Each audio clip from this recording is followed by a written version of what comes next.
Olá, espero que você esteja bem. Eu sou o professor Luiz Silva e estarei com vocês nessa aula sobre radiações não ionizantes. Vamos definir as radiações não ionizantes e introduzi-los aqui sobre esse tema. Essa aula que faz parte do nosso curso Avaliação e Controle de Vibrações e Radiações Não Ionizantes. Vamos iniciar a nossa aula. Muito bem, introdução às radiações não ionizantes. São radiações, formas de energia que viajam pelo espaço na forma de ondas ou partículas, que têm energia insuficiente para ionizar átomos ou moléculas, ou seja, não conseguem desalojar elétrons de seus orbitais. Embora não causem ionização, ainda podem interagir com a matéria de maneira que afetam a saúde, como pelo aquecimento dos tecidos. Então vamos entender, né, o que é radiação ionizante. Então, o que são essas radiações? São formas de energia que se propagam através do espaço em forma de ondas ou partículas. O ponto-chave para você entender radiações não ionizantes é que elas não têm energia suficiente para ionizar átomos ou moléculas. Elas não conseguem remover elétrons dos orbitais. Isso significa que, ao contrário das radiações ionizantes, como raio-x, raio gama, as radiações não ionizantes não causam a formação de íons na matéria com a qual interagem. Por exemplo, pensa no micro-ondas. O micro-ondas ele usa radiação não ionizante para aquecer os alimentos. As micro-ondas não alteram a estrutura atômica dos alimentos. Em vez disso, elas agitam as moléculas de água presentes nos alimentos, gerando calor. Vamos ver agora a diferença entre as radiações ionizantes e as não ionizantes, apesar de eu já ter falado aqui algumas coisas sobre isso. Então, as ionizantes podem ionizar átomos, não ionizantes não têm essa capacidade. Bom, a diferença entre as radiações ionizantes e as não ionizantes.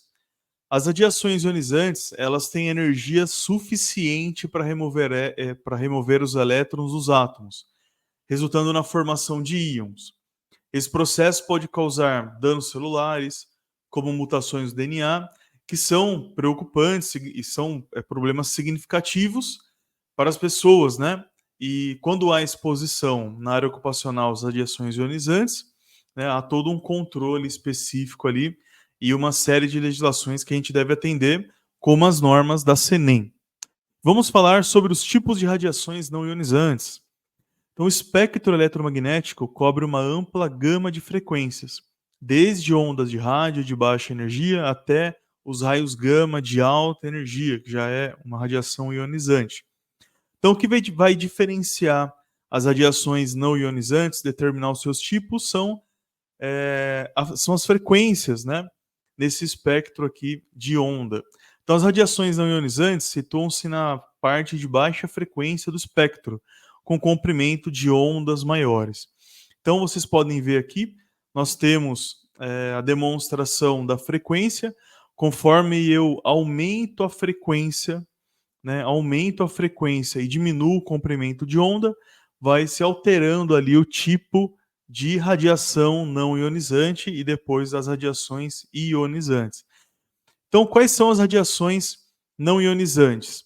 São essas radiações até a ultravioleta, apesar da ultravioleta já estar ali próximo de um espectro ionizante, né, ela fica ali num limiar entre não ionizante e ionizante, a gente considera ela uma radiação não ionizante. Bom, o que diferencia, como nós já falamos aqui, as radiações não ionizantes, são as diferentes energias. Então, radiação não ionizante não tem energia para remover elétron dos átomos. Consequentemente, não são radiações ionizantes, não formam íons, não criam íons. Mas as radiações não ionizantes possuem diferentes frequências também. Então, o espectro eletromagnético é uma representação de todos os tipos de radiação, organizados por frequência ou comprimento de onda. Esse espectro ele varia desde as ondas de rádio, como nós podemos ver na imagem aqui ao lado, desde as ondas de rádio, passando, né, pela micro-ondas, infravermelho, a luz visível, chegando ali na ultravioleta e depois entram as radiações ionizantes, que já tem uma frequência muito maior, né? Vamos imaginar, olhando essa imagem, imagina uma corda de pular. Se você balançar ela lentamente, você cria ondas grandes e lentas. Essas ondas grandes e lentas representam as radiações não ionizantes. Agora, se você pegar essa corda de pular, naquela brincadeira que a gente fazia quando era criança, né? Se você balançar a corda muito rapidamente, as ondas se tornam menores e mais rápidas, simbolizando as radiações ionizantes. Então, as radiações não ionizantes, elas ocupam um espaço onde as ondas são maiores e mais lentas, elas possuem uma frequência menor e maior comprimento de onda. Bom, vamos agora a cada uma delas, pessoal. Primeiro, radiofrequência. Então, nós temos aqui frequências de 30 Hz a 300 GHz. As ondas de radiofrequência, ou RF, como vocês estão vendo aqui, ela abrange uma grande faixa de frequência. Essas frequências são usadas principalmente em telecomunicações, como rádio, televisão e uso também de celular. Então a energia dessas ondas é suficiente para causar aquecimento, mas não para ionizar os átomos, né? Então os telefones celulares usam ondas de rádio para transmitir sinais. Quando você faz uma ligação, a energia transmitida é absorvida pela sua pele, gerando um pequeno aumento de temperatura, mas sem causar ionização. Talvez vocês já notaram isso quando ficaram muito tempo ali falando no celular. Nós temos também as microondas, que são frequências de 300 MHz a 300 GHz. As microondas são uma forma de radiação não ionizante também. Além de seu uso em fornos para aquecer os alimentos, as microondas também são empregadas em comunicação por satélite e radar. Então, a principal interação com a matéria é o aquecimento, especialmente em moléculas de água. Temos também o infravermelho, que são ondas na faixa de 300 GHz a 400 THz. Ela é comumente usada em dispositivos como controle remoto e câmeras térmicas também. No corpo humano, a radiação infravermelha é principalmente absorvida como calor. Então, um exemplo, né, acho que muito bacana aí, é o controle remoto para ligar a TV.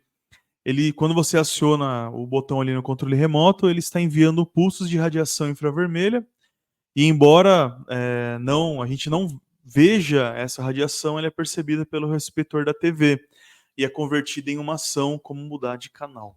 Luz visível, frequências de 400 THz a 790 THz. A luz visível é parte do espectro também não ionizante e é a única que nossos olhos têm o poder, né, está dentro da capacidade de que nós podemos enxergar dentro do espectro visível.